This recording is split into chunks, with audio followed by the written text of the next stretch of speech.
Save the Semantics episode 355. It is December 6th, 2025. My name is Myro. This is the podcast where I ramble on for a bit about some shit, recording this on a Saturday afternoon here in Tokyo. It's been a little bit since I've last recorded, but finally had a little bit of time to myself, which not an issue at all. I've been spending a lot of time with family and that sort of thing, and it's been really good. The last time I came here was about nine years ago, so it's been quite some time. Initially, and I think I talked about this the last time that I recorded, I had some, I don't know if worries is the right word, but I had some things that I was maybe a little bit on edge about, including, my ability to be able to actually speak Japanese. And luckily that has not really been an issue for me. Obviously there are certain things that have been a little difficult for me to try to convey, and some words I just don't know. So that has been a bit of a learning curve, especially when I'm not using Japanese at all throughout the day.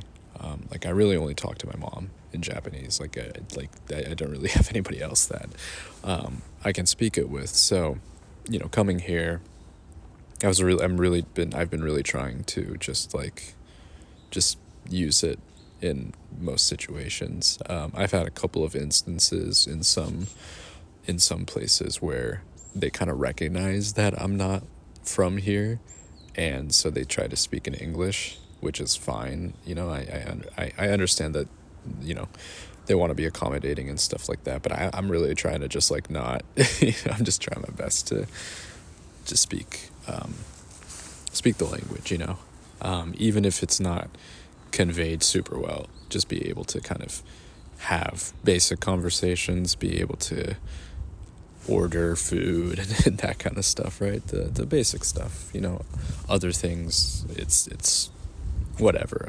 There's certain things that I'm able to have conversations about. I just think that a lot of the time I just use really simple words.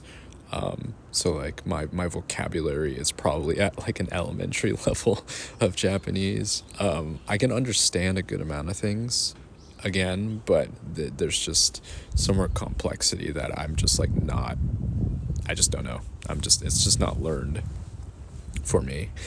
But yeah, it's been really good. I've been, I think the approach that I've kind of taken this trip is to be really kind of just be present in any way, shape I can, and really kind of just take things in. Right now I'm recording this. I was just kind of doing a little bit of exploring. I went to one of the temples earlier today, and it was packed, right? Still a good experience. I believe I went there when I was a kid, but I hadn't gone there since, forever. So it was good being there. I gave up my offerings and that kind of thing. But it was crowded, maybe timing wise, it could have been a little better if I went earlier during the week, but I didn't exactly have the time to be able to do that. So right now I've just been kind of, at least for the rest of today, I've just been just enjoying myself, taking some things in, finding little kind of nooks and crannies. I just found this really kind of small, cute coffee shop. And it was just it was kind of hidden kind of in this sort of back alley. I was trying to find it because I was just I don't know, I was kind of bored, and I'm just what, let's just see what's around here.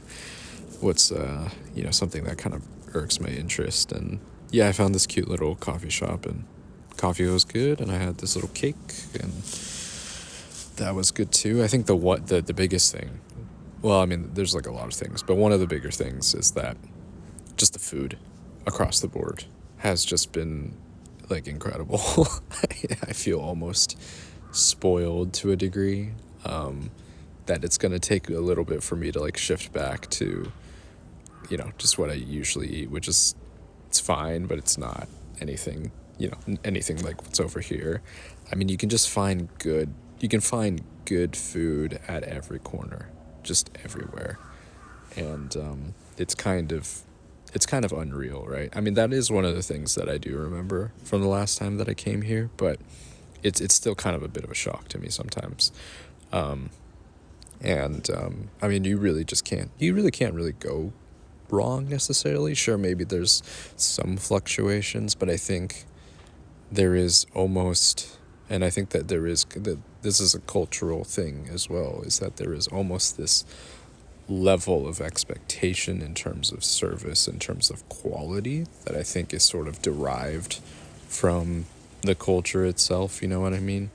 So when you come here, you are treated with this like insane level of service, but there is maybe a bit of this opposite side to it, in which there is a lot of pressure that is put on the workers themselves, on the service workers, right?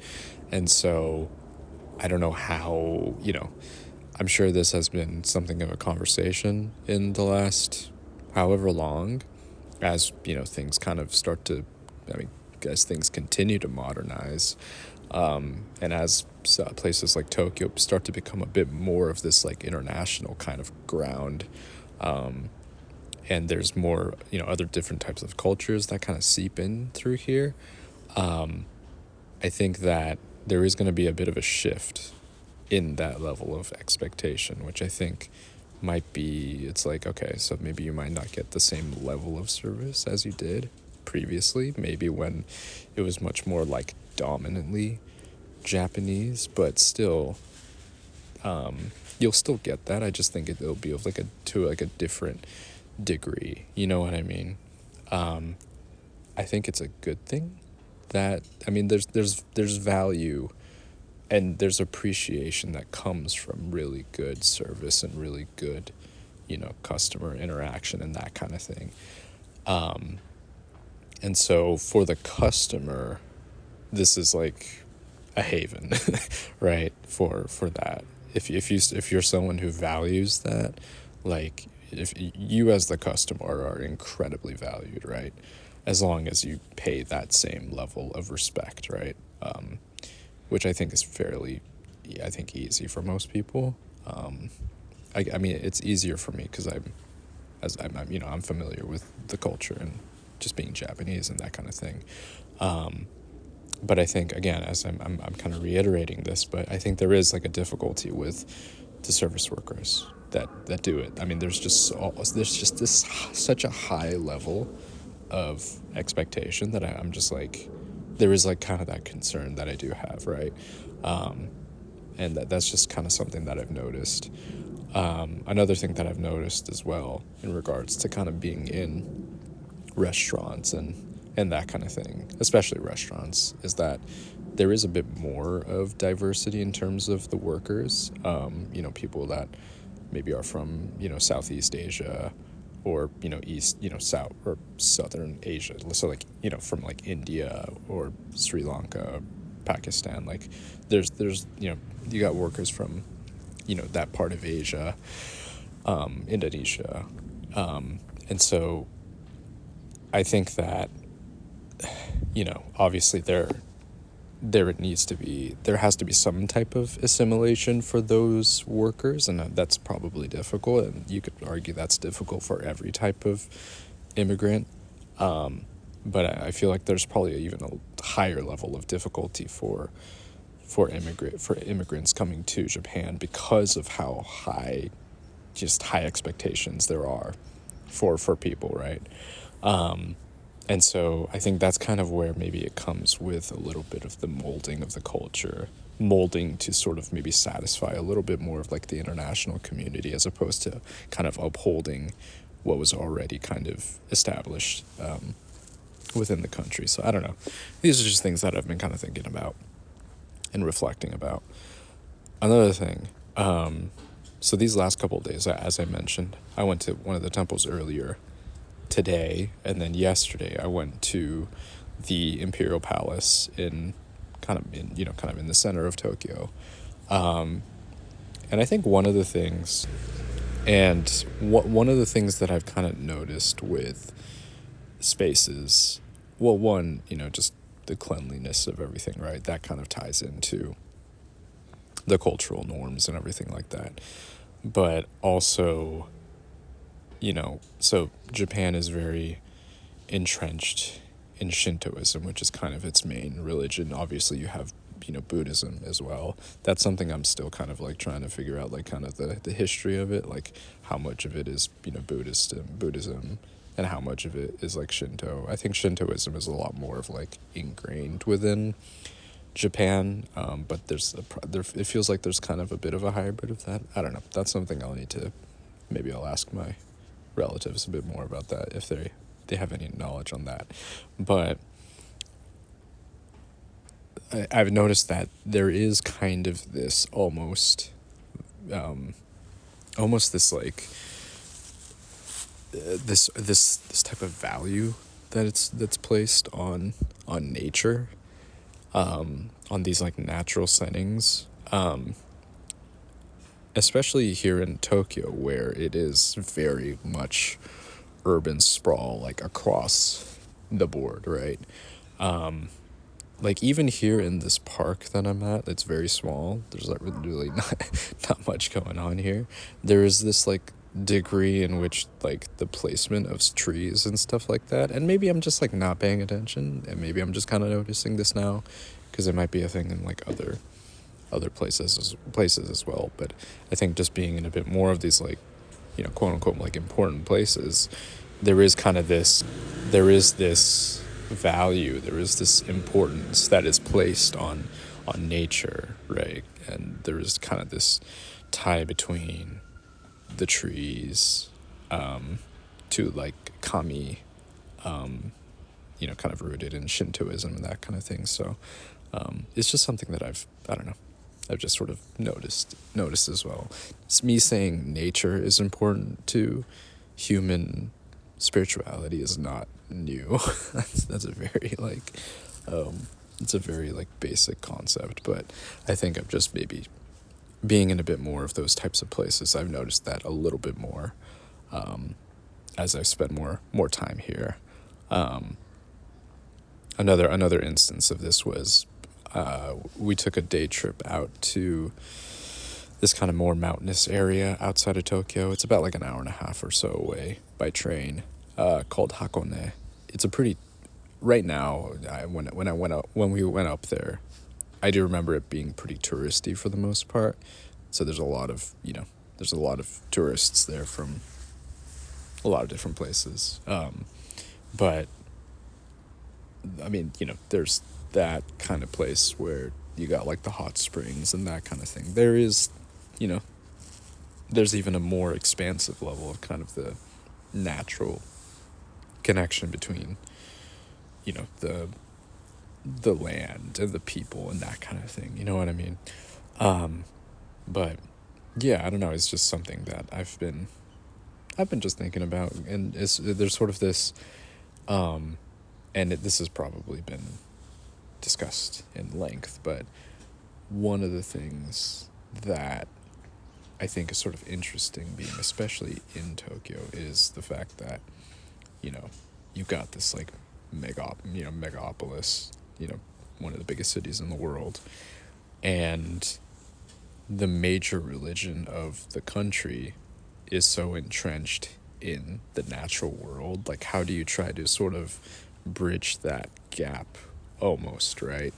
And I think that comes with having a bit, having those like specific natural kind of areas in the city, or having, I don't know, a plant in your house or something like that. You know what I mean? Because I think for a country that is so, that values and places so much importance on nature in the natural world, like I think it is kind of interesting seeing a bit of that dichotomy between that and a place like Tokyo, right? I think if you look at some of the more sort of urban areas like a Shinjuku, Shibuya, that kind of thing. That is almost such like a on the opposite side of things that it feels, you could argue that it almost is like going against the grain in a way. Obviously, Tokyo's been around forever, but it is still a newer city in terms of the buildings, the development, right? I mean, the history of Japan has is very long, and Tokyo is a pretty new in sort of in comparison to the length of Japan's existence, right? So it there still feels, it's a very well established city at this point, but there still feels like there is kind of this like push and pull between like what is like the right amount of, I don't know, the right amount of the balance between having some of those natural spots and this, this kind of culture that they have, this work culture especially that they have here. Yeah, I don't know, it's interesting. I think there's been a lot of, as I've been here, there's been a lot more videos, Japan related videos that have popped up on my like YouTube recommended, especially some of those like salaryman videos and stuff like that. It's so interesting seeing kind of, the this obstruction of modern life and how deeply it clashes with some people, right? The fact that there is this value system placed on work, but you know, is there a level of questioning of that work and of what you're kind of actually doing? You know what I mean? And also, and this was something I remember watching in the night, like during, I think it was maybe high school or something like that, where this is a bit of an older video, so I'm sure I'm sure like the work thing has shifted a little bit. I mean, for example, my cousin works remote. So I mean, they have that, right? I think some companies have that, but it feels like there is still a big portion of the country that is still kind of like it hasn't been able to shift. It hasn't been able to evolve with like the rest of the world in terms of that, or at least in terms of having a bit more of that quote unquote work life balance. Although I'm sure that looks a little different on the Japanese front as opposed to more Western countries and how they approach that. But but yeah, I think there is this clash where you're like, going back to that video that I remember, it was just sort of talking about like the work culture here, where it's very important for you to be present with your company and that kind of thing, right? That's kind of been talked about quite a lot. But I do think that there is still some of that. I still think some of the older generation still kind of like holds on to that. And it's kind of funny because that goes against like, if you want to be able to sort of build like a work community, you're kind of, work is kind of your life in a lot of instances. But how do you build community when there is, like, what is the, sure, like you all have like a goal in terms of doing well at your job, but outside of that, what is the building block between the people, if that's kind of the main objective, right? I feel like it can be difficult to kind of develop certain relationships with people in this type of working environment, especially with those who are older and who are so already entrenched in that work culture. And kind of, again, sort of looking at the opposite end, how are you supposed, if you are sort of a kind of siloed off into work, how are you supposed to develop other types of relationship outside of that, including being with your family? Like, that's an incredibly important part of your community.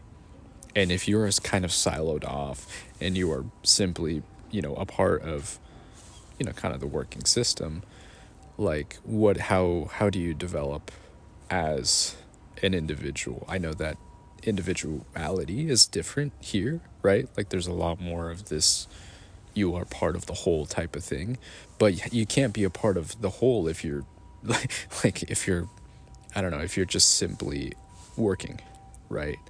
And so I think there is kind of this sort of coming to terms with that, where you know you almost have to have that balance in order to develop or kind of strengthen some of those pillars, right? Where you do have to have, I don't know, it's like if you're someone who has family values and who wants to build community, you can't really work in this system that has been established, right? There has to be kind of a change. And that you can make that argument for outside of work as well.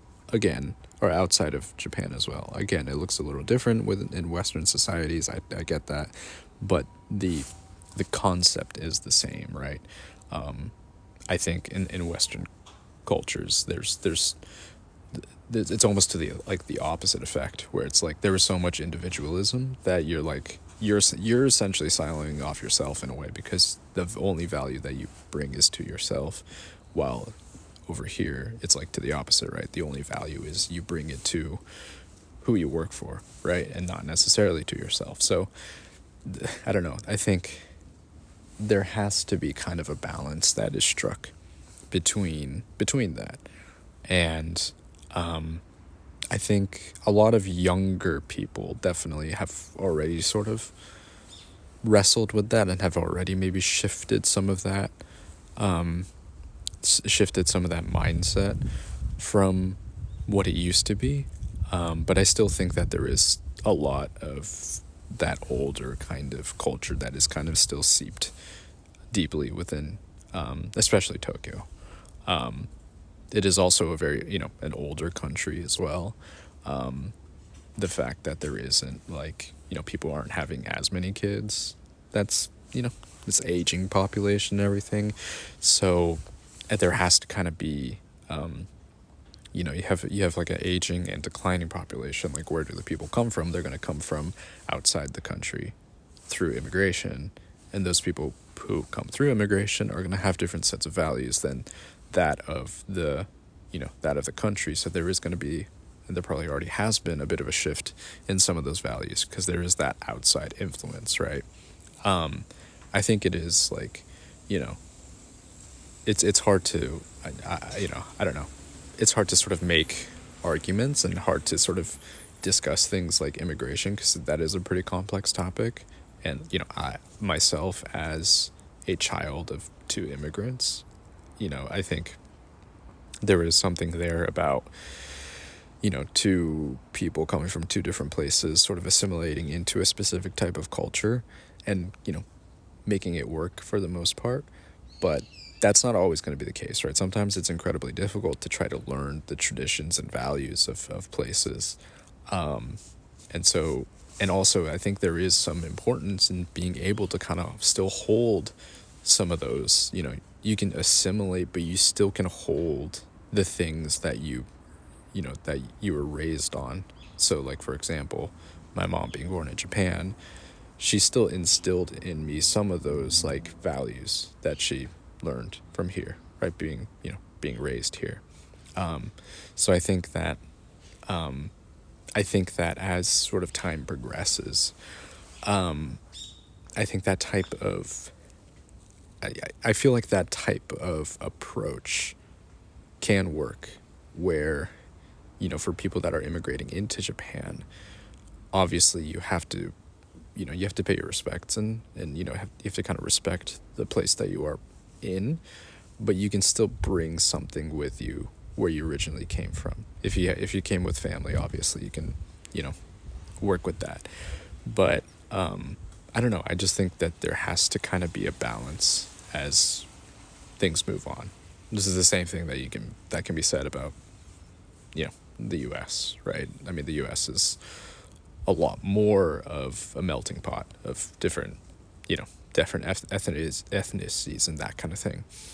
But I think in Japan, it's becoming a little bit more of that because of things like the declining population and aging population and that kind of thing. So that's something that I think, and I can kind of feel that too. I can kind of feel that a little bit, where there are some, like, you have people who are not originally born of here that are trying to trying to make their mark and trying to survive and everything, right?